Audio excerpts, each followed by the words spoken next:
7:04 PM, I'll call the Selectmen's Meeting to order this evening. We do have a short agenda because we will be meeting tomorrow prior to the town meeting. We do have a couple of items this evening. First item on the agenda is our annual evaluation of the town manager, Ms. Wisniewski. And what I've done generally as chair is I will open it up to my colleagues to go through their evaluations, say as much or as little as they would like to. The evaluations are on file in the clerk's office in writing. We have a form and a procedure that we follow. So having said that, I would ask, and I will give the manager an opportunity to make any concluding remarks or any statements that he would make after his evaluation is completed by the members of the board. Having said that, Selectman LaMarche. Thank you, Chairman Casey. Okay, well, I'll start with budget and finance. I gave the manager 5 out of 10. I believe the manager needs to be more aware of the effects on employees' lives when he's preparing the budget. Number 2, I gave a 6 under public safety. I feel that we are very fortunate to have a very good public safety division. I do believe, though, that he needs to work on the attitude of the building inspector. I've had an awful lot of comments about that individual, so that's why I gave a 6. Number 3, personal and human resources. I gave the manager a 5. He needs to realize that his decisions impact people's lives. I hate to be redundant, but I really think that a lot of the decisions are affecting the way some people are actually able to live in our town and perform in our town. Public services, I gave a 6. For the large majority, the people that provide these services are very professional and polite. And I believe there are a couple of departments that could use a little bit of fine-tuning in the town hall, specifically upstairs. Number 5, Public Works. I gave the manager an 8. I feel that we have a great Public Works, and he's handling that area very well. In technology, I gave the manager a 9.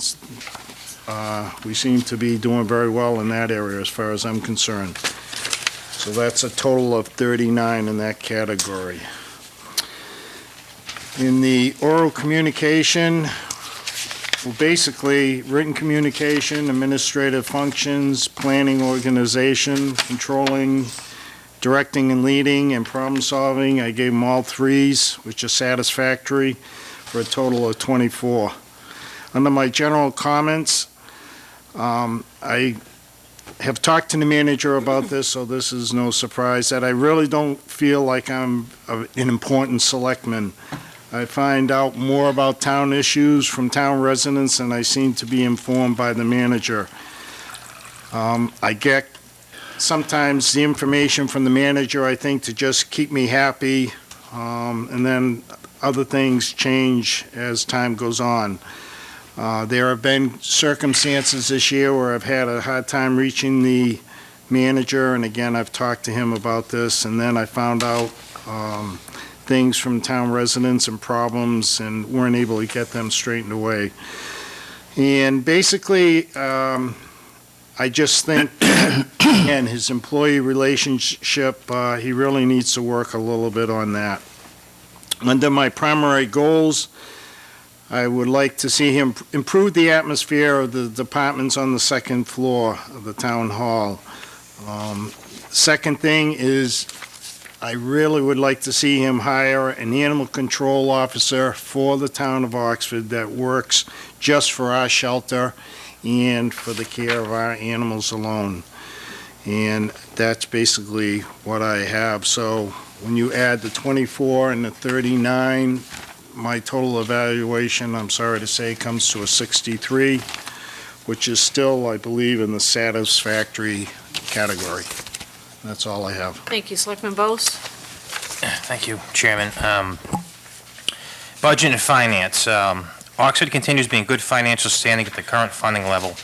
However, the current budget is not one solely based on need. the manager needs to take a more critical look at the budget to eliminate waste. And Joe, I just feel as though that, actually we do things a little backwards from the private sector. And some of it's necessary and some of it's not, but I know that we always max tax, get as much money as we can, and then we divvy it up. I think that we need to take a more, just a more critical look at what we need and what we want and start to eliminate some of these wants, because you have a want long enough and it becomes a need, and then you have to have it. So I'll give you a 7 on that.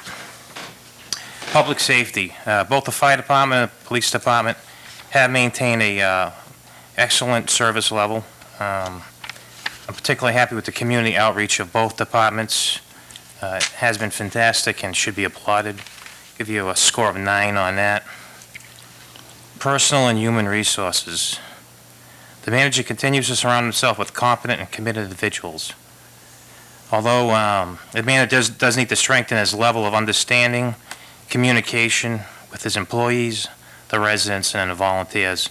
And that last line has dragged your score down to a 7, Joe. I think that if you work on that, we can definitely get that score up next year. Public services. Town services consistently performed at a high level. There seems to be a lack of understanding from certain department heads as to the manner in which the public and other employees should be treated. And we did speak about that, and I believe you've already started taking action on that, and that was good to see. I'll give you a 7 on that. Public Works. The town resurfacing projects were well thought out and finished. The town resurfacing projects were well thought out, and the finished products were fantastic. However, there does need to be better cooperation between the DPW director and the recreational committee. And I say that because there hasn't been in the past, and I think a critical element of proper recreation in the town is how the fields are maintained. And I think there's definitely a disconnect between Mr. Dival and the recreational committee, and it's come to a point where I think it's just getting nasty at this point. So that needs to be addressed. As far as technology, excuse me, that's an 8. Technology. The quality of Selectmen broadcasts are poor quality. We've known that. We've talked about it. And it looks like we're going to get that resolved, hopefully. The town's website is informative and functional, but sometimes it seems to be outdated. Sometimes you'll look on it and they'll have things on it that happened a month ago or something that, they're just not, the information's not changing fast enough, and that'd be a score of 7. Key performance factors: oral communication, 3. Written communications, 3. Administrative functions, 3. Planning, 3. Organizing, 3. Controlling, 3.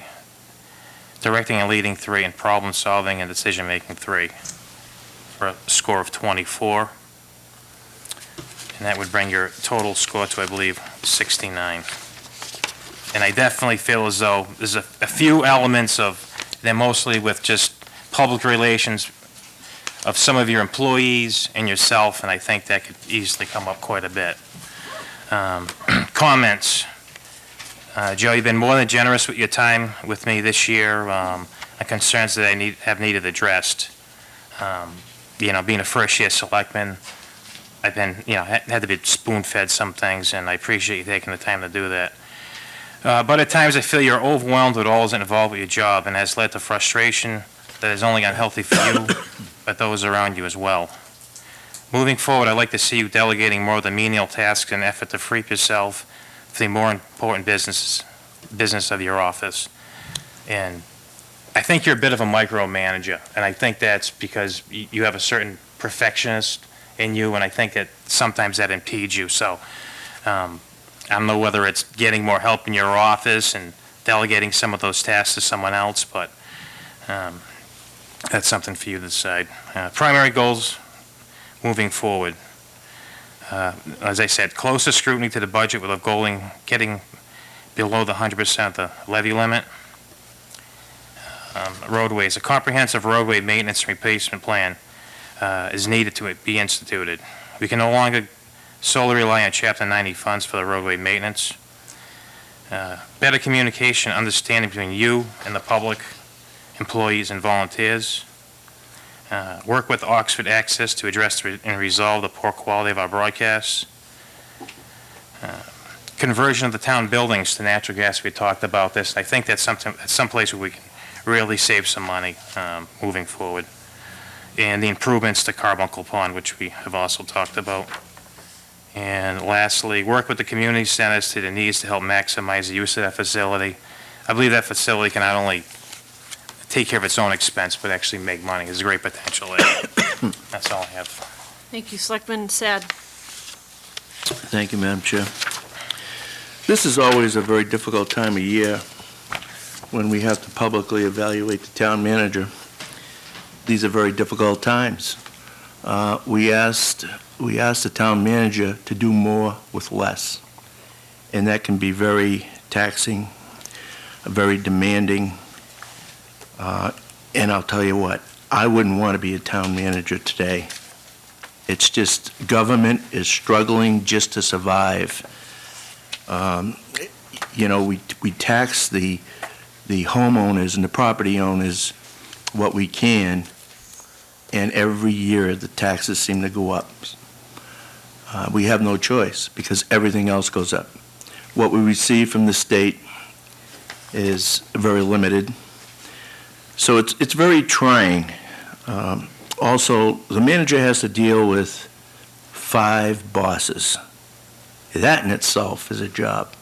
You have 5 different personalities here, 5 different people to try to please. We all have our own opinions, and it's difficult. I understand that.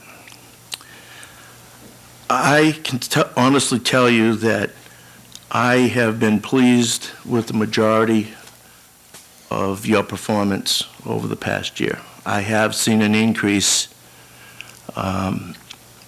in the way you handle certain situations in a better and more professional manner. But there are some areas where you do need improvement. I'll get into the evaluation. Budget and finance, out of a maximum of 10, I scored you a 9. You have been able to do a good job with finances during the difficult economic time. Public safety, an 8 out of 10. You've dealt somewhat effectively with union contracts, and I know how difficult that can be. Personnel, human resources, I gave you a 9 out of 10. You have dealt very well with most personnel issues, with the exception of a few, which I will not go into detail because I have spoken to you individually. And hopefully you have corrected and you're working on taking care of those issues. Public services, I gave you an 8 out of 10. You continually handle administrative functions to ensure timely delivery of services to the public. Public Works, a 9 out of 10. You work very well with the DPW to ensure that our streets and other infrastructures are well maintained. Technology, 9 out of 10. The MIS services appear to be up to date and maintained. Key performance factors, out of a possible 5. On oral communications, I gave you a 4. You do have the ability to communicate very well with at least me. Okay, I've heard that you haven't been able to communicate with others, and I think you're aware of that, and you should be working on that. Written communication, I have always found to be outstanding. Whenever you put something in writing, it's easily understood, right to the point, very professionally done. Administrative functions, I gave you a 4 out of 5. The problem I have in this area is how you deal with staff and staffing. I have pointed out to you what I felt have been inconsistencies, and I know that you've attempted to correct those. Planning, I gave you a 4 out of 5. Organizing, you appear to be very organized. I gave you a 4 out of 5. Controlling, 4 out of 5. directing and leading, 4 out of 5. Problem solving and decision making, 4 out of 5. For a total score in that key performance factor area of 33.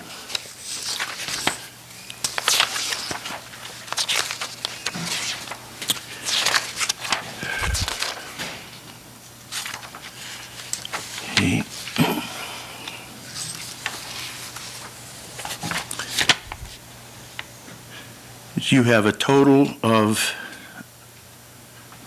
33 under the managerial functions, and a total of, I'm sorry, under the individual categories, you have a total of 52, for a total score of 85 out of 100, which puts you in the outstanding category. You appear to have a good working knowledge of most town departments and have an understanding of what their needs are. Limited resources have prevented us from meeting each department's needs. Therefore, you must ensure that resources are dispersed equally to all departments, which includes proper staffing so that the delivery of town services can be obtained on a timely and effective manner. You continue to take constructive criticism in a positive manner, and you well know that I don't hesitate to criticize when I feel that there's a need. And therefore, I can honestly say that I have witnessed firsthand how you handle your criticism. And for the most part, you take it to heart and you try to correct whatever you felt has to be done to correct that situation. You also continue to keep the board informed and show a willingness to work with the board. When I say board, I speak generally. I should say me. I have found that you have kept me informed. You should continue to work on improving your people skills in dealing with the public and town employees. I have had the opportunity to speak to employees and to the public in general, and that seems to be an area that they feel that you need to really look at, Joe, and how you deal with people. I think you have to be more sensitive to individual needs. You have been very good in responding to my requests in a timely manner that usually produce positive results. You continue to be a good problem solver that achieve results. As far as goals are concerned, I would like you to continue to develop goals for the new Animal Control Center to include goals, duties, job descriptions, enforcement, care, and custody of animals, etc. And I brought this up last year, and I know we're in a period of flux. So that really hasn't been, that goal from last year hasn't been completed as yet. But I would like to know in the real near future what your progress is in that regard. As far as dealing administratively, I must say that I've been impressed with most of what you do. I like the way that you handled the intercommunity agreements with Webster and with Dudley so that we could implement a $2.2 million grant. I believe to this point everything seems to be on the right track, and it appears as though we will start that this spring. Overall, I think you've been an excellent town manager. I would hope that you would continue, at least in my opinion, continue to do what you're doing as far as I am concerned. I know that there are other members that have specific needs, and like I say, you work for 5 people, and they have a right to expect what I expect, and that's to be able to deal with you in a professional manner and get the respect and the courtesy that we each as selectmen deserve. That's all I have. Thank you, Selectman Sad.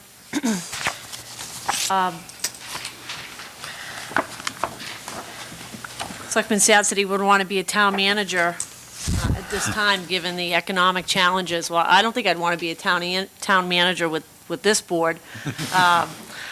It's, or any board. I mean, you got to serve 5 masters, and everybody's got different personalities, and everybody's got different skill sets and different expertise.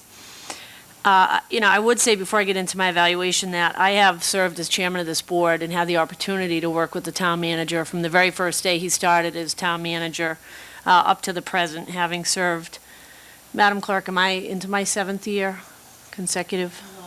You lost track. It's more than 5 and less than 10 years as chair. And I've only found the town manager to be 100% responsive to me. Sometimes he calls me more than I would like him to call me on weekends. What I would consider non-emergencies, he considers emergencies, which is fine. The more information, the better. So he is always 100% hands-on, and his job is a 24/7 job. So, nobody bats 1,000, but he is working for this community 24/7 from my hands-on hands observations and working with him. And I also had the opportunity to work with him in his capacity as a town engineer and town planner when I was a selectman back in 1997 and in the early 2000s when I got back on the board, and also in my capacity as a member of the planning board. And I've heard a lot of discussions, and we all have our different evaluations about the communication level and how the manager can improve on his communication skills and dealing with employees. He brings an expertise to his position that differentiates him from other town managers. He was a town engineer, town planner. And that level of expertise, I will say firsthand, has been absolutely invaluable to the taxpayers of this community. Whether it's building water tanks in North Oxford, whether it's seeing to the finish line that Mass Works grant, which he has put in a tremendous amount of work on. Selectman Sad referred to it. It wasn't a sure thing. We got over $2 million from the state to put in substantial infrastructure in the southern part of town to connect businesses that pay several thousands, tens of thousands of dollars in taxes annually. And at one point, it looked like that deal might not go. And working firsthand with him, we attended meetings in Webster and Dudley, and he was able to talk about pipes and what type of water pressure because of his expertise as an engineer and a town planner. And you know what, at the end of the day, if you're going to save taxpayers money, if he's not so soft and sensitive and cuddly, I'll take the expertise any day. So while I agree that we're all human and we have to work on that, from my point of view, in my evaluation, you'll see, I'll take the expertise any day. So having said that, I'm not going to read all of my evaluation. I would say in the key performance factors, I gave him a total score of 39. And in my comments, now the town manager has demonstrated excellent managerial and leadership skills and expertise. He demonstrates these skills by leading by example and performing any and all duties required to serve the public. And that may be deemed menial tasks, but there's a guy who's hands-on doing the job. I call here at 6 o'clock at night, and he's answering the phone for the selectman's office. He's answering the phone for the town manager's office. And that's remarkable dedication to the people of this town. You don't see that in other towns. You see town halls shutting down on Fridays or taking 2-hour lunch breaks on Monday through Friday. Several area town halls are shut down for parts of the week, and he's in the town hall answering the phone at 6 and 7 o'clock. And he's one of the lowest paid town managers in the area as well, despite his expertise in engineering and all of that. He doesn't complain. He's a person who doesn't complain or dwell on the financial challenges facing his administration. Rather, he gets the job done by rolling up his sleeves and carrying himself as a true professional committed to the people of this town. And that was a 39 in that category, in those categories. Budget and finance. It's hard to believe that fiscal year 2012 was worse than fiscal year 2011, but it was, and we are bracing for yet another tough year in fiscal year 2013. Town manager has done an excellent job of managing the town's funds and doing so without any catastrophic cuts to personnel or services. This was in the face of decreased local aid and increased costs related to employee benefits, legal expenses, and storm damage. And also, a special note must be made of the town manager's fulfillment of a goal that I set for him last year, to establish what's called an Other Post-Employment Benefits Trust, or also referred to as OPEB Trust. He started a fund to save for the town's future unfunded retirement and health and life insurance benefits. The unfunded liability has troubled me as a selectman for a number of years, and I spoke to the town manager and the finance director about it. They got it done with the help of the taxpayers at the town meeting in 2011. And what was done was the creation of a trust fund where every town meeting, the town will put money aside to fund what is approximately a $33 million unfunded mandate that we will on some day come to terms to have to pay between retiree health benefits and life insurance benefits. And I'll tell the people of Oxford that we are a pioneer community to be doing this, because only a handful of communities in the entire Commonwealth have set up this trust. So we're out in the front of this thing. His finance team, and this was a goal I set from last year, he got it done. And that will serve the people of this town well into the future, well after I'm gone, he's gone, and the members of this board are gone. So if he did nothing else in 2012, in my opinion, his efforts in establishing the OPEB trust to start saving to pay down this liability should give him an outstanding score in the Budget and Finance Department. This is such a little known yet financially critical event to the town of Oxford and our long-term financial health. I am currently chair of the OPEB Trust Committee, and we have started our work. And there is much work to do. The town manager and his financial team truly deserve a tip of the cap on this one. And I gave him a 10 in that category. Public safety. The quality of our public safety systems were put to the test in 2011. The deadly storms that swept through Worcester County left great devastation and despair. The town manager was on call, as usual, 24/7, through the storms and emergencies, and he was able to work with the chief of police, who's here this evening. Good evening, Chief. And the fire chief, and the DPW director, and members of the DPW, and other departments to ensure Oxford citizens got the best emergency care and services possible under the circumstances. And I gave him a 10 in that category. Human resources and personnel. In the face of limited resources, the town manager has done well to maintain a cooperative and collegial atmosphere among employees, both union and non-union. And as the members of this board know, this is no easy task, given the discrepancies in pay, benefits, and bargaining power.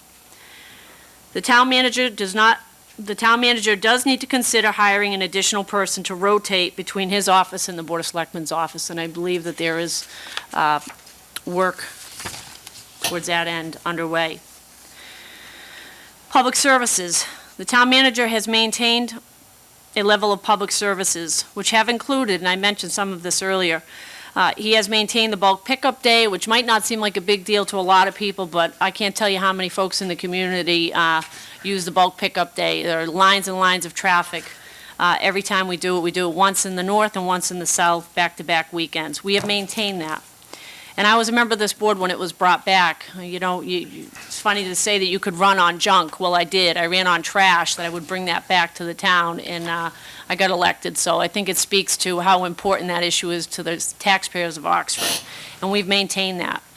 The library. Our library is open more than other area libraries are open. We've kept our library open through the town manager's efforts and his staff. And again, the town hall is open. You can drive to Charlton, you can drive to Dudley, you can drive to Webster, and you can see that they've slashed their town hall hours. We haven't done that.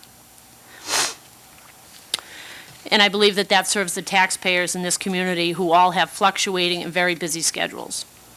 I gave them a 9 in that area. Public Works, the town manager continues to deliver a fine performance in this area. The DPW has done a remarkable job with fewer and fewer resources. They are asked to do more and always perform without complaint or hesitation. This is attributable to the DPW director, his dedicated employees, and staff, and of course, facilitated by the town manager. I gave a 9.5. Technology. The town manager has commenced a real effort to improve the cable access system for municipal meetings. The public is demanding a better communication system, and there are affirmative steps that have been taken. In addition, many may not know, but the town is moving to an electronic payroll system, which will save taxpayers, again, money by avoiding printing costs and unnecessary personnel costs in the preparation of the printing. So, in total, I gave him managerial functions 39, and in the categories of budget, finance, public safety, personnel, public services, public works, and technology, a 56. For a combined score, I went to public school, I think it's right, of 95, which is the highest grade I've ever given the town manager, but I'm proud to give it to him because he has demonstrated a remarkable leadership with less and gotten the job done. And you look around to area communities, and we are in fine shape financially, and we have maintained our level of services. In fact, we're hiring 3 police officers tonight, and I think that speaks for itself in this budget climate. So that is my total score. I haven't added up the scores to see what the total is. I don't know if anybody else has. Madam Clerk? 374. 374. And Mr. Manager, you've listened to a lot of information. I don't know if you'd like to say anything at this point. No, it's, They can't, grades can't go any lower, so, It's, I chat with my employees and we do evaluations. I require my department heads to do employee evaluations. However, we don't do them in public. So I think I'm in a unique situation that I'm publicly evaluated. But this is a public body, and that's, I am the day-to-day administrator for this elected board, and I rely on them to tell me when there's something wrong that needs to be fixed. And so I accept those, the comments this evening, and I hope that I can improve on that. I thank you all for your candor, and my door is always open if you want to let me know. I've asked, I know I've asked Selectman LaMarche early on. I got a chuckle out of it, but, let me know if my tie's crooked. So, or I guess I should say, a better example is, let me know if I have spinach caught between my teeth, so I don't embarrass myself or the town. That's important. So thank you all very much. thank you. Board members, any comments? Guess we've got a total score of 75. Thank you, Madam Clerk. Okay. Moving on to the next agenda item.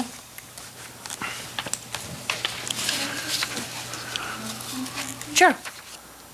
Hi, I'm Karen Valois, and I live on Landed Road. And the things I'm going to bring up is just in the whole scope of responsibilities and whatnot, it's just a tiny, minute,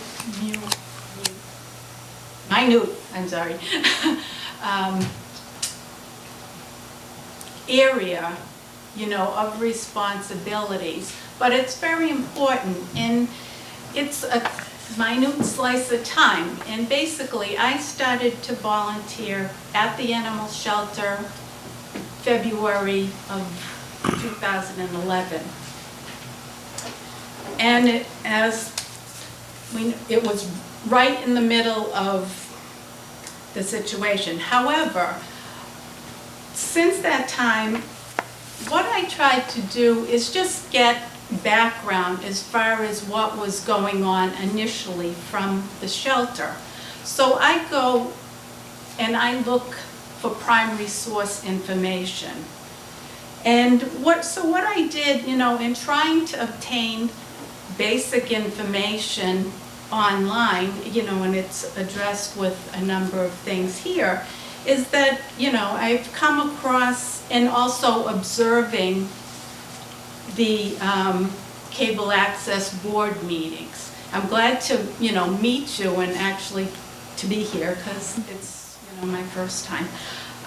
So the thing is, it's in the area, like I said, of information that's available or not available or easily available, and then just comments on, the items that, I've observed since the beginning of the year on, agenda items.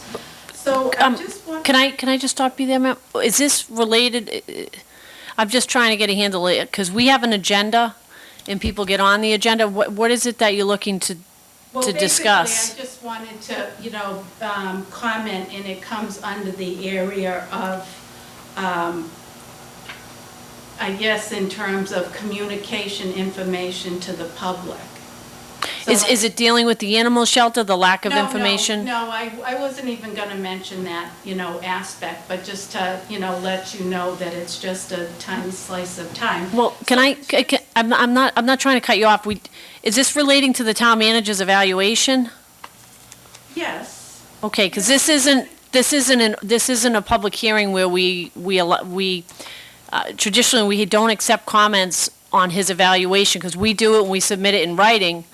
And I don't, precedent-wise, I don't think it's a good idea to do that.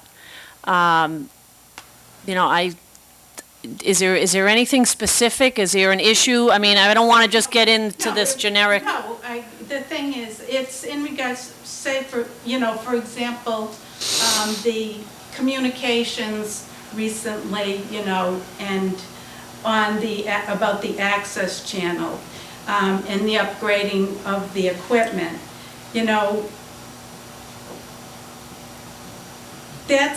this is an example situation, finding out that, it's been long-standing for 5 or 10 years, not sufficiently addressed.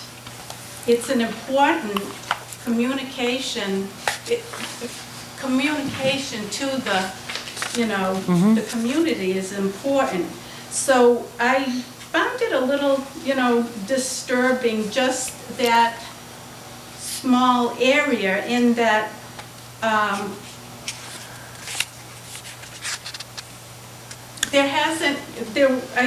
it's been a long-standing item. I've seen that, through the Board of Selectmen meetings, that there's, as of January 24th, it was specifically requested to get a report outlining what was needed. Okay, what I'm going to do, ma'am, because we have an agenda this evening, we're actually going to interview police officers now, we're behind on our agenda. I'm going to ask that can you put something in writing, or, I'm happy to talk to you about this. We're working on the issue to our clerk. If you want to come back and talk about it, I'll put you on the agenda about your concerns about the technology and the broadcast. Yes, and in looking at this, I think it, would be nice to have A discussion about it, we can do that. You know what I mean? I do, and we'll have you. It does involve, updating the website and, Okay. Well, what I'd like to do then, can I ask you to contact our clerk tomorrow, and we'll get you on the agenda and come in and we'll talk about the technology and your concerns about the website, and we're happy to do that. I just won't, we have an agenda, and, okay, that would be great. Well, I appreciate you coming out and your concerns and taking the time to be here, okay?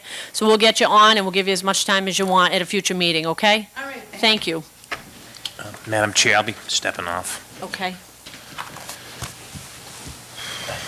Okay, next item on the agenda, we do have interviews for 3 full-time police officers, and we do have the chief of police present. And we are going to sequester the interviewees. We don't want anybody. Is that okay? That's okay. No, please do. Thank you. Good evening.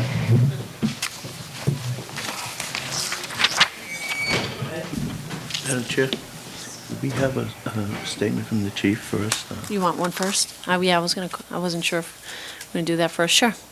Mr. Gifford, I'm going to have the chief come up first and ask him to just give us a little background, how we got to this point.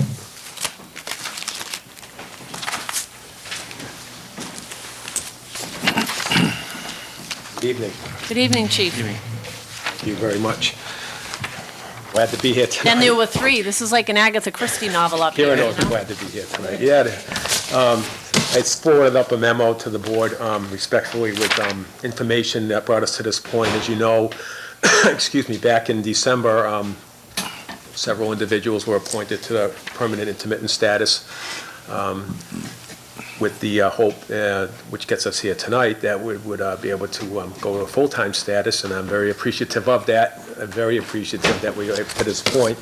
And the information that I did provide to the board is updates on everybody that's here tonight. And, you know, some are a little bit further along than others, but that's just because when they were appointed or because of their experience in their former jobs. And that brings us here, and if there's, you know, one of the only other things I would say, and I spoke to Selectman Sad today via telephone, is regarding with the appointments, after the appointments are made, that regarding what would need to be done, regarding a medical exam and a PATS test again, because whoever's appointed, it's been longer than 6 months with most of the candidates. It's been longer than 6 months since their last exam, so civil service requires that be done again. So I would ask that their appointments be respectfully be conditional upon them passing the PATS exam. So, and that's where we're at right now. So, and then I think everybody has my information in front of them. Board members, questions, comments for the chief? Yeah, the academy, Chief, can you tell us who's going to have to go to a full-time academy? Yes, out of the candidates tonight, there were 4. One of the candidates had withdrawn his name there. Mr. Laskus is the only one that has full-time academy status training, and he would not need to do that, so hence he would not need to take a medical or the PATS test. I have been in touch with Boylston Academy. They still have one scheduled for July 16th. I can't submit the names of the individuals until they pass the PATS exam, because it's conditional upon that. Now, I've sent in a letter of interest, which is the first step. I've been on phone contact and email with them. And so what would happen is, if there are any openings, I'm hoping there are, there should be, even if there are intermittents, permanent intermittents enrolled in that academy, the full-time person would get first recognition to that. They would get, be able to move into that slot. So that being said, you know, that's the status we're at right now. Out of the candidates, Mr. Laskus has full training. I've been in contact with Mass Police Training Council, Miss Mary Lou Powers, who's in charge of that, and just yesterday even, and we confirmed regarding the academy and some of the other training they recognize. And so that is, that's one with regard to Mr. Laskus. The others, if there are 2 more being appointed, even after they pass the PATS exam, and I do have the form with me tonight, it's right here for the selectmen, that it would need to be, I would respectfully request, before they're allowed to work at a full-time status, we would need to send in a form to Mass Police Training Council. I believe, I guess nothing's etched in stone, but I believe it's a formality. We send it in with their current training, which they are all up to date, and they would allow them to a 270-day exemption. That's in, you know, in case the academy, something didn't happen and they weren't able to enroll in that academy. But that's the hope, that we can get them in the academy in Boylston, which is close. I think the next one is in September in Plymouth or something. So And that was one of the catalysts for us yes, undertaking Yes. this at this point. yeah, if I and so recall. just so maybe I wasn't too clear either, but just regarding that, so even after the PATS exam, that's done, I would come back to the board or ask that they would possibly sign the exemption for the 270-day waiver, because that would also, for some reason, if the Boylston Academy fell through, that would still allow them to work, and which is 9 months. Like I said, I'm very optimistic they can get into the Boylston Academy, but. Is that something you want us to sign this evening as a precaution? Oh, I don't think we can do it until they pass the PATS exam. That's why I would ask that tonight's, whoever's appointed, besides Mr. Laskus, who has full-time academy training, if he is appointed, that the others would be conditional until, you know, their appointment date would be when they pass the PATS exam, because that would be, fulfill the requirements for them to attend the academy. Chief, sometimes it is difficult to get 3 people in to sign. what if we were to sign the document and you were to hold it, or our office was to hold it in escrow until, not date it, just sign it, hold it in escrow, we may or may not need it, but then it's done I instead of, appreciate it, that's you know, fine. especially with, things. There you go. you- Matter of fact, if you And can to make a make copy, the because board's there's going to be not two. gonna change. Correct, so, yeah, and it will all be the same members post the Maytown election, assuming there isn't some nefarious write-in campaign underway that Selectman Lamarche isn't aware of. Okay, Not. thank you. Thanks. Great, thank you, Thanks Chief, for very that much. update. Thanks, Chief. One other question. Oh, I'm if I sorry, may. Selectman Sad. The academy, now, when we make the appointments, they have to go to the full-time academy. How long is the full-time academy? What I want you to explain is so that everyone has an understanding as to when the individual actually physically becomes a full-time patrol officer. When he physically works for us after the academy, is that what you're saying? Yeah. It would be 20 weeks. Okay, so for 20 weeks, we're not going to see a full-time officer for 20 weeks, those who are not academy, full-time academy Correct, trained. that's correct. Okay. We will still have our intermittents. Right. And we will have, if whoever's hired, that's exactly correct. Okay. Yes. Are they, may I? Yeah. Are they still considered permanent intermittents? No, While they're once, at the academy? once they're, my understanding of it, from reading, as a matter of fact, I apologize, it might be a little folded up here. I have a printout from Civil Service here, and I could read it. It says, question, how are seniority dates affected when an employee moves from reserve or intermittent to full-time? In accordance with provisional MGL 31, Section 33, an employee who is appointed from a reserve or intermittent roster to a full-time position receives a new seniority date, which reflects his or her first date of full-time employment. And when are they employed as full-time? After the academy? My understanding is, once they are appointed, like, so after that, if they're noticed, Karen would send, correct me if I'm wrong, the notice of employment with their appointment date on that form, like when they became reserve intermittents. So that's what it would, that's how that would be, that's how that would work.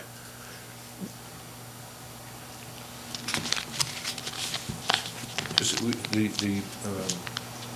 We had discussed this earlier. Bargaining agreement, I know, we've talked, I wanted to get it out to the board. My understanding is the collective bargaining agreement doesn't cover them until they are Full-time. full-time. Right. I'm going to have to, we'll check on that. It's been a while, I think it was 80, no, not 80, 2007 when we last hired. Burdette and Corshane were in '07. Yes. That's the last time we added full-time officers. I was still manager in training. What does you want to And they're not Some things never full-time change. until they meet all the requirements. That's including the medical, Yeah. psychological, and Right, PAT. all conditional. So it's conditional upon us meeting the civil service And requirements. just so the board's aware, the psychological, that won't be, that was what the town's always done, and that was just done about 7, 8 months ago, so that's not required, but the PATs and medical are, yeah. If I may also, don't they have to pass the training also? If they don't, pass the training, Oh, yes, they they're couldn't be an required. officer. So that's a requirement Yes, it of is. becoming a full-time officer also. Well, yes, that's, like I said, from reading that, my understanding is the date that, after they're passed, the date that they're appointed, that would be their appointment, because if I could, not being too forward, that tonight, regarding people that need to take a medical or PATS, it's conditional upon passing that. Mhm. So with that being said, my understanding, they would be full-time, but absolutely, they have to pass that academy, Right, otherwise they're not an officer. correct? Yes, you wrote here, appointment date, the date they passed their PATs, then we request the 270-day extension. Correct, we wouldn't be able to do that till that happens.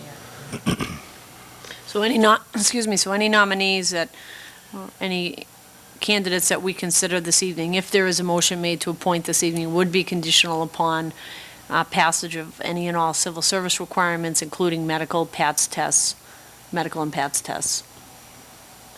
Okay. All right, you. thank you, Thanks. Chief. Thank Anything else, board members, before we get underway? Thank you. Okay, thank you. And the first candidate we have this evening is Michael Gifford. Good evening. Good evening. Well, what I'd like to do, what we've done, it seems to work out pretty well, is to give you an opportunity to to make a short statement. Tell us anything you want to tell us. Obviously, we are pretty familiar with you over the last 6 months, as we are all the candidates this evening because of what has transpired. And anything that you want to tell us in a brief opening statement, then I'm going to open it up to my colleagues and myself for questions, and then anything that you want to add as far as a wrap-up comment or statement, I'm going to let you make that. All right, thank you. Okay? Floor is yours.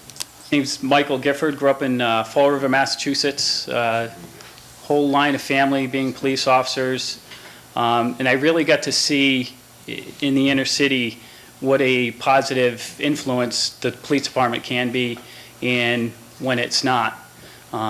Especially growing up low income in a big city, and we had a lot of school programs and programs that for the park, they'd give lunch, have the canines, and really influence the community, and especially troubled youth. And I'd love nothing more than to be part of that. I love the fact that my kids look up to me, and I always want to be a good role model for the teens and the kids that are out there. Thank you. Selectman Lamarche. Thank you. Well, the Board of Selectmen, from what I understand, has pretty much always had an ongoing policy where they have interim police officers, and from that, they eventually become full-timers. And that's been the process you've been involved in. And my question would be, is kind of a twofold question, so if you could summarize. Number one, do you think this is a good policy where you can gain experience in the town as an officer? And number two, do you think it should be continued? And if so, how did your skills improve by serving in the town over the past few months? Well, it was great for me because I'd come out of the military after 10 years. Originally, like I said, from Fall River, lived in Charlton for a little bit. And technically, my wife lived here and I lived here for 3 years. But physically, I didn't live here maybe a year when I had applied here and was accepted. So it was great for me to get into that training program and actually get to learn the town and get to know more about policing. Because in the military, I didn't do community policing. It was more of search and seizure for vessels. So it was a totally different realm. And I think even if you're a police officer in another town, that training program is great because it gives you the opportunity to learn from the other officers, not just be thrown into it and you should know what you're doing. They're actually teaching you what happens in Oxford, where certain areas of concern are, because you might not know that just off the street, even though you might already have that full-time experience in another town. So the training that I've received was great, not only at the academy, but I think it was a month-and-a-half training here at the police station, and it was great. Okay, thank you. That's all I have. Thank you. Selectman Sad. Thank you. As far as the training is concerned, I understand that right now you're in your last phase of training. Yes, in yes, the sir. department. Okay. Have you been out on the cruiser? Oh, yes, yes. Okay. You understand that this obviously is a career change, and Yes, sir. sometimes it's very difficult. I know a lot of people like to aspire to be a full-time police officer, and sometimes that decision gets clouded because of scheduling and those kinds of things. As a rookie police officer, you know where you stand on the roster and what shifts you're going to have to be dealing with Right. as a rookie. Are you able to accept those kinds of parts of the job? Absolutely. Right now, I'm working 2 jobs, working the part-time here and working that. And that gets a little stressful, and especially with the kids, got baseball and stuff like that. But we make it work. I got a strong family, strong wife, strong kids. And if anything, it would make it easier. I wouldn't have 2 jobs. I'm used to a long schedule. I was in the military. I worked 20-hour days. I've worked crazy shifts, 12-hour shifts. So, even if there's a double, that I can work with that. That's a lot better than being deployed for 6 months and not knowing when you're coming home. Okay. I think it's important that you understand that if you're going to be a career police officer. Sir? Starting at the bottom isn't always that easy. All right. And you're expected to work your way up Yep. with seniority and what have you. I don't think that this is going to be a very extensive interview because we've interviewed just a couple months ago, several months ago. Sure. So we had your packets, we've done the background checks have been done, we've gone through all the personnel files on every one of you. You wouldn't be sitting here if you weren't qualified. So I thank you for wanting to serve the town of Oxford, and if you are selected, I look forward to working with you. Thank you, Cindy. That's all I have. Thank you very much. And I think it's important, I mentioned it briefly, but Selectman Sad touched on it again, is that we probably know more about you than you know about yourself at this point after the last 6 months and what we've gone through as a town. And you're getting very good at interviews, I bet, because you've had a number of them already in a very short time frame. I just have a couple questions, somewhat as follow-up to where you are now. And what in your opinion is the most important thing that you do in writing police reports and in testifying in a court of law? The police report, I would say it's attention to detail. It's taking yourself away from that situation, coming back, maybe taking a break, and actually thinking about and processing what really just happened. And try to keep those outside influences, or if you're, normally for me, I'm working 4-hour shifts, so at the end of that shift, you're worried about going home, but that's when your report's due also. So, focusing on attention to detail and making it right, because when you go to court, you don't want to say things that aren't in your report. You want to make sure that you're being honest in your report and review it and make sure that everything's accurate before you go to court. What about on the stand? On the stand, don't lie. Tell the truth, only what's in your report and what you remember. If you don't remember, it's okay to say I don't remember. Thank you. That's the perfect answer. And secondly, what will you, let me just step back. As you know, you've lived in Oxford long enough to know we're a small community. Yes. And we know our neighbors, and we're a unique town. All towns are unique, and we're unique in how we care for our neighbors and care for one another and volunteer and just go about life. What will you do to promote your relationship with the people of Oxford? Well, I think it's being open and being respectable. Having someone come up to you at the bar at closing time just to say hi. They know you're there. You have your presence, but you're approachable. They know they can come to you if they have an issue, but they also know enough not to cross that line and to hold that professionalism. Thank you very much. Would you like to add anything in closing? I'd just like to say that over the past 6 months, the process, nothing bad experience for me. I thought it was a great learning process, and I got to learn a lot about the board and a lot about myself and how this process actually works, and a lot more about the police department and the other candidates. And I thank you for your time and consideration. Thank you. Thank you very much. Thank you.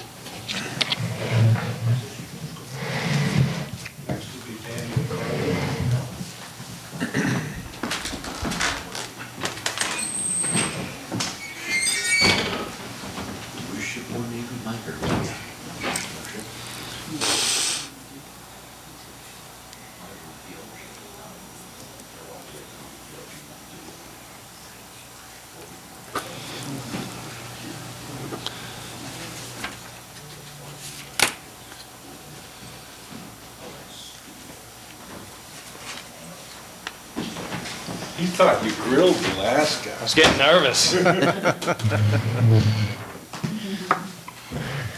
No, we got that all out of our system before we started the interviews. Good. You're all set. Good evening. Good evening. Hey, I'm just going to explain the process to you, and it may seem familiar. What I'd like to do is allow you to make a brief opening statement, and then I'm going to open up to my colleagues to ask any questions that they'd like to ask, and then give you last wraps if there's anything you want to add or anything that you forgot to mention in the opening statement. I would again just say that, we're very familiar with your background and yourself. We've interviewed you, we've had your personnel jacket, and as could be said for all the candidates this evening. So if this is a short interview, it's because we're pretty well-versed on your background. So I'd open up the floor to you, and you tell us anything you want to tell us. My name's Dan Carley. I'm 25. One thing you might not know about me is I'm expecting a baby in 3 weeks. Congratulations. Yep. Congratulations. My wife and I, so Congratulations. First? first, yeah. I've been working part-time here for a little bit. Been out on my own, in the cruiser alone working. I love it. I'm looking forward to getting on full-time and be happy to answer any questions that you have. Thank you very much. Selectman Lamarche. Thank you. Well, it's been an ongoing policy with the selectmen that basically we have the part-time officers, and from the part-time officers, they eventually turn into full-time officers, and that's pretty much what we've done with the case of the intermittents.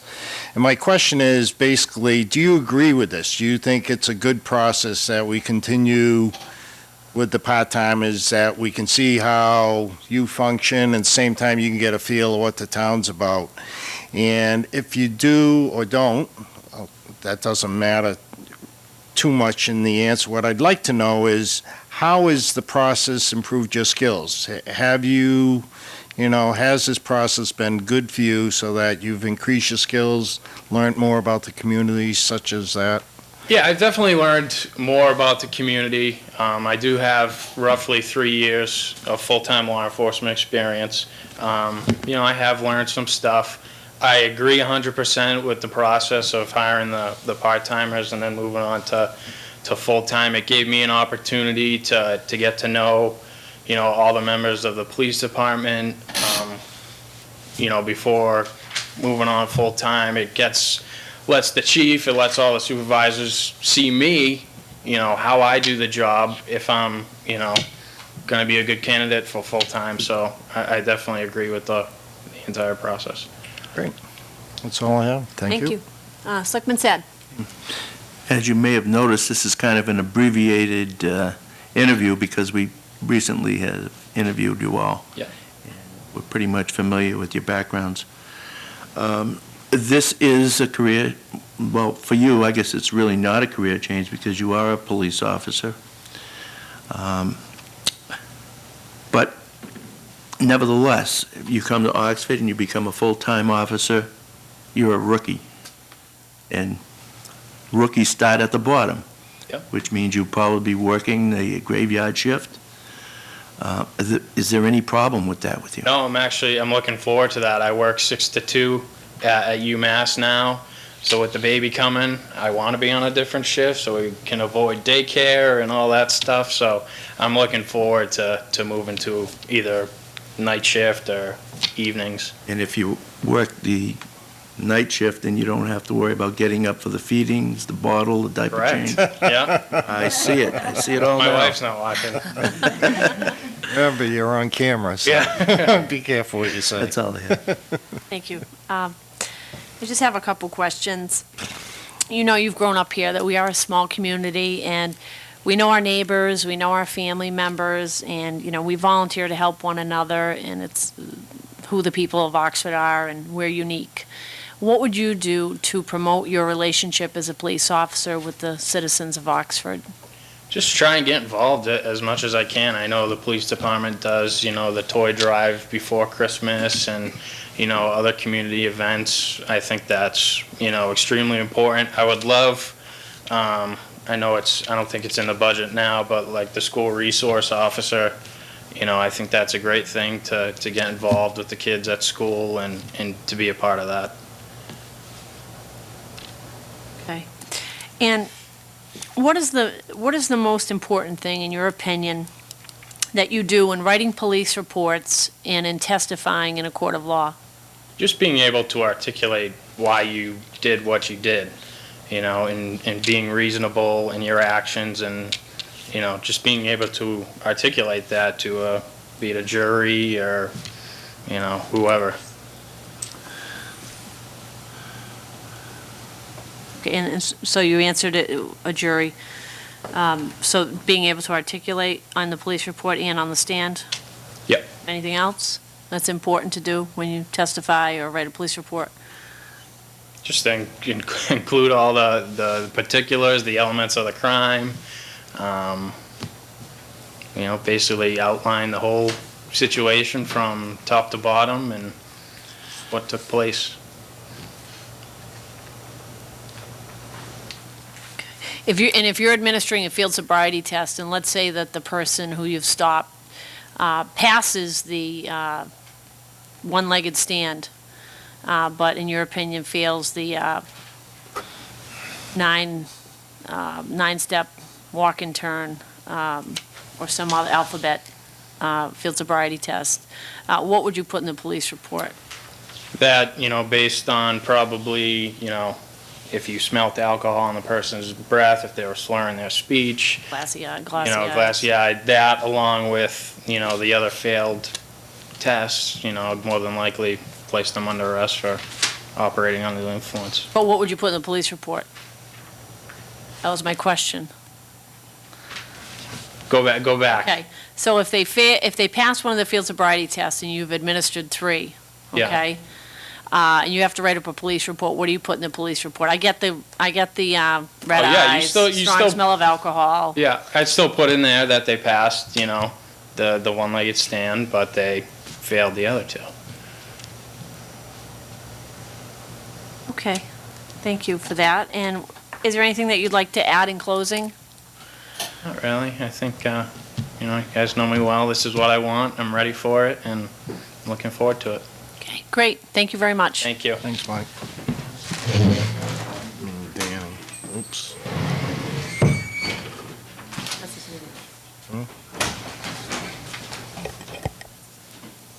No, it's not. It's not. Oh, well.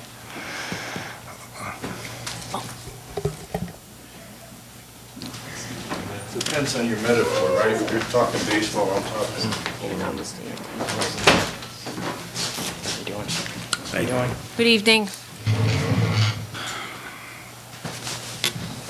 Okay, Mr. Lasky, what we're going to do, this may sound familiar, we're going to give you an opportunity to make a brief opening statement, and then I'm going to open it up to my colleagues for probably what I'm going to anticipate is going to be some brief questioning, because we've interviewed you already, and we've had your personnel jacket for months. Sure. And we've done this a couple of times. So I'll give you an opportunity to say whatever you want to say, and then I'm going to give you an opportunity for last wraps after we've concluded our questioning, if you want to add anything at that point. Okay. Okay? Yep. Floor is yours. All right. Just want to say thank you for having me here, obviously. Feel very fortunate just to be sitting here today, and it's just appreciated. That's all. Thank you. Selectman Lamarche. Well, Matt, it's been the board policy that for years we've had part-time officers, and from that list, eventually we hire our full-time officers. And most of our officers in this town have gone through that process, as well as you people have with the interments. And my question is kind of mumbled together, but the first thing I'd like to know is, number one, do you think it's a good policy or not? And I'd like your opinion on that, what you feel. And the other thing is, through this process that you've been through, you've been serving the town, have your skills improved at all, as far as have you got to know the town better? Have you learned anything through our force by doing this process? And basically, if you could just explain the whole process to me, I'd Absolutely. appreciate it. Coming into this situation, I feel I was in a very unique situation, being a full-time police officer and a full-time academy-trained police officer already. I'm not too familiar with the whole part-time and full-time officers working together, because where I work, it's all full-time officers. So coming into that, this is all new to me, and I'm still learning as far as the part-time officers go. As far as the training and coming here to Oxford, where being in the city that I'm at, it's very busy. It's a different type of policing. However, at the foundation is community policing, and that's what we focus on there, and that's what everybody focuses on here as well. The training that I received here, honestly, I've been put through some great training. Been fortunate to have a lot of training. Been trained by some great guys in multiple departments that are very high speed.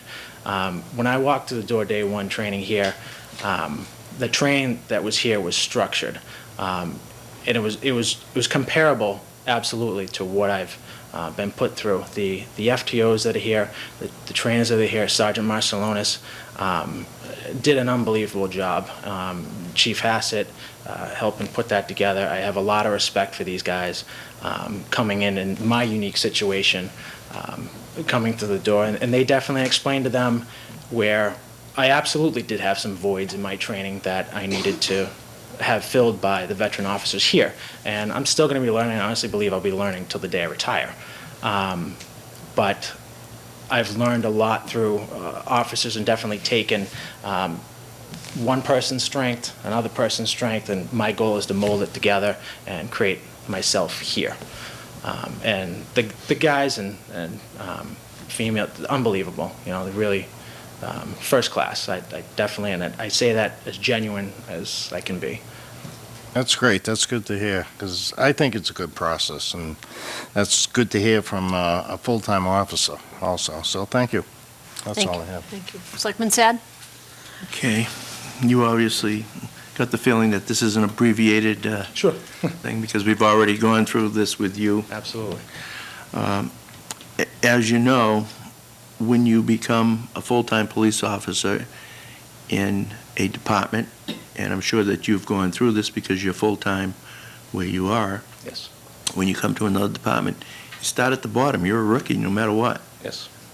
And sometimes that can be difficult, having to be put on a shift that you particularly don't want to be put on because it doesn't work out with your family planning or what have you. But that's part of the seniority process. It's part of being a rookie and working your way up. Do you foresee that as being a problem, starting off new in a new department? Not at all. When I decided to go ahead and accept that I would interview here today, I knew exactly what I was getting into as far as it is going to be a step back for me. I am truly thankful for the opportunity I have where I'm at now, the experience that that I have gained. There's a lot of things that are coming up for me, training, being reassigned out to a unit that I really enjoyed and I'd worked with last year, that's coming up this summer, and I'm paid very well as well, and I have a great shift. However, that's not home. When I serve the people in the city of Boston, I'm not affecting my community at all. When I come home, this is where I buy my groceries, this is where my family is, this is where I pay my taxes. It's not home, and this is where I want to be. So I look at the pros and cons. I was just recently married, and explained to my wife, this is what I want to do, this is what I have to do to get there, and this is what I have to sacrifice in order to get there. Let's make it work. So she's very understanding. I'm very thankful for that, and I completely understand. Okay, that's all I have. Thank you. Thank you. I just have two questions. What is the most important thing that you do, in your opinion, you do in writing a police report and also in testifying in a court of law? What is the most important thing? Telling the truth. An A+ for that answer. And my second question is, you mentioned it to Selectman Sad's question about Oxford's your home, and this is where you pay your taxes and where you live, and where you come home after work now. And as you probably get a sense, Oxford's a small community. You know, we know our neighbors, we know one another's families, we volunteer to help each other out, we come together in time of crisis.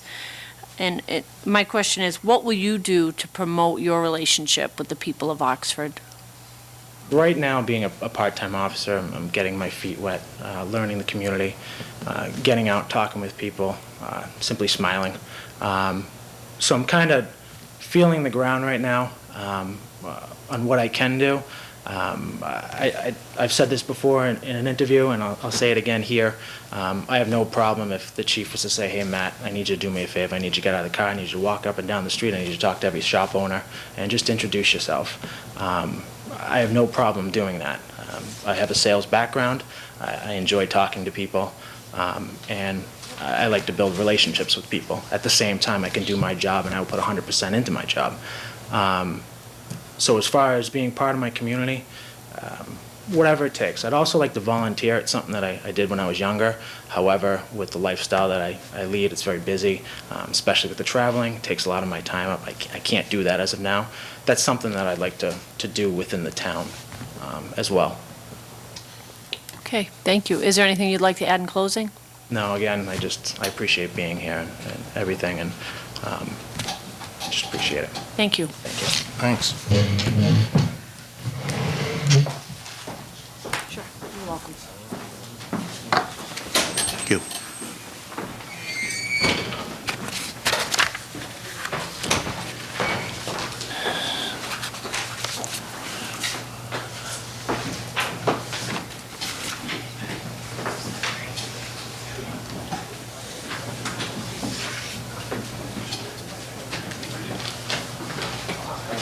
Without glasses?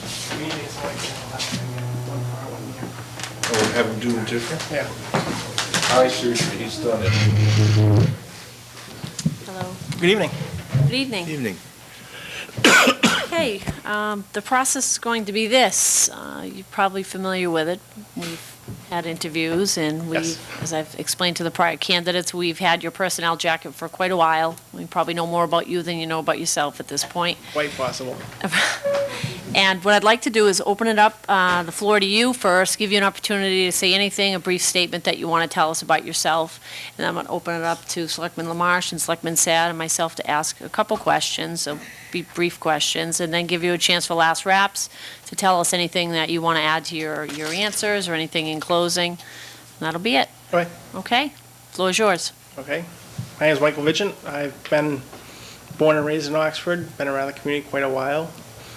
You guys know the members of the police department very well growing up, and even more so in the last few weeks of my training. Think I work very well with them, and look forward to working well with them in the future, be it full-time or part-time, whichever status occurs. Okay. Thank you. Selectman LaMarche. Thank you. Well, Mike, I've asked everybody this. It's been the policy of this board that we have in the past had part-time officers, and generally from that list, our full-time officers are hired, and that's the same process that you've been through. And the question I have is multifolded, and number one is, do you think this is a good process? Do you think having part-timers who can serve the town and we can get to know them, they can get to know how the town works, is a good process? And whichever way you answer that, I'd also like to know, basically, have you seen an improvement in any of your skills, or is this, going through this process, a help to you, where even though you're a resident of the town, to kind of get to know the community a lot better and work a lot better? So I'd like your viewpoint on that. I think it is a good process. It allows both the department and the candidate to get a feel for each other. If that way they can see if they really want the job, if the department really works with them and them with the department. It gives them an opportunity to actually see each other firsthand. You can pick anybody off the street and say, hey, let's be a cop, but to actually see them firsthand and how they're going to actually interact with the community is a big difference. Okay. I'm sorry, could you repeat the second part? And have you seen an improvement in, like, your knowledge and your skills in doing the policing, that you're, may not have had those same skills if you didn't have the part-time opportunity? Actually, I've come to find myself finding streets that I never knew existed. In my 30 years of being here, I'm like, oh, that's where that street is. Just that kind of eye-opening thing. You're looking at things through a different viewpoint. instead of just taking things for granted, knowing where your friends live, actually knowing what street they live on, is one of the biggest things I've seen kind of humorous in my own path. Okay, well, thank you. Thank you. Selectman Sad? Well, you know now, this is an abbreviated interview because we've interviewed you before. If you get appointed, you know you're going to be a rookie. And being a rookie sometimes can be difficult because you don't get the best of shifts to start off with. You're at the bottom as far as seniority is concerned, and it takes a while to move up. Do you foresee any problem with that interfering with your normal everyday life? No, from what I understand, for the most part, the department, the junior shift is usually 11 to 7, which I'm fortunate in my current department that I can work whichever shift I choose. I'm second in seniority, and I actually choose 11 to 7 typically. So till today, I started second shift, trying to be more open for Oxford Police Department. Okay. If you were asked to work the third shift, would that be a problem? Not at all. Thank you. Thank you. I just have two questions. The first question is, what, in your opinion, is the most important thing that you do with respect to writing police reports and also in testifying in a court of law? Remain ethical and true to your word. Man's character is everything.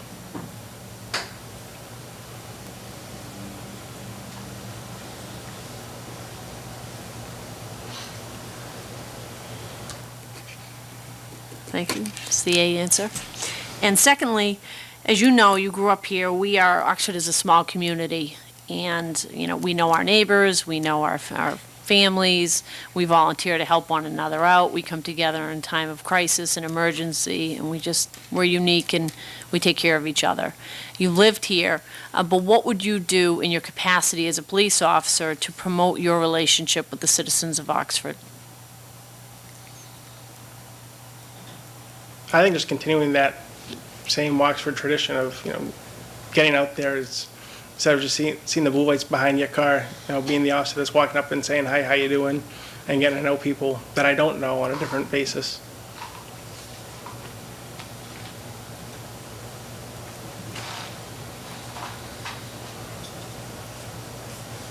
Thank you. And is there anything that you'd like to add in closing? No, I just thank you for the opportunity. Thank you for coming in.